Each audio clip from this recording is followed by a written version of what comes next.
ছাত্র জনতার আন্দোলনে আওয়ামী লীগ সরকারের পতনের 1 মাস পূর্তি উপলক্ষে বৈষম্য বিরোধী লাখো শিক্ষার্থী ভিড় জমিয়েছে ঢাকা বিশ্ববিদ্যালয়ের রাজু ভাস্কর্যের পাদদেশে। বৃহস্পতিবার বিকেলে শহীদ মার্চ নামে এই কর্মসূচিতে অংশ নিতে জড়ো হয় সব শ্রেণী পেশার মানুষ।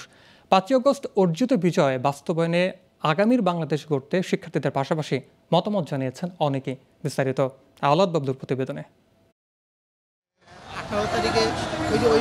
ঘোষণা অনুযায়ী শহীদ মার্চ কর্মসূচি নীলক্ষেত, নিউ মার্কেট, কলাবাগান, মিরপুর রোড ধরে মানিক মিয়া অ্যাভিনিউ ও সংসদ ভবন হয়ে ফার্মগেট, কারওয়ান বাজার, শাহবাগ ও রাজু ভাস্কর্য পার হয়ে কেন্দ্রীয় শহীদ মিনারে শেষ হবে। দুপুরের পর থেকেই শিক্ষার্থীরা ভিড় করতে থাকে রাজু ভাস্কর্যে।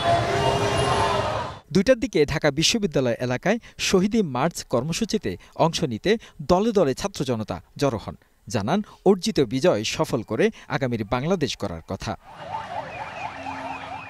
জাতীয় পতাকা হাতে শিক্ষার্থী থেকে শুরু করে নানান শ্রেণী পেশার মানুষ মার্চে অংশ নিয়ে জানান নানান দাবি, চেয়েছেন হত্যার বিচার। ছাত্র জনতার তুমুল আন্দোলনের মুখে 5 আগস্ট শেখ হাসিনা পদত্যাগ করে পালিয়ে যান ভারতে। এর মধ্য দিয়ে আওয়ামী লীগের টানা প্রায় 16 বছরের দুঃশাসনের অবসান ঘটে। আওলাদ বাবলু, গ্লোবাল টেলিভিশন, ঢাকা।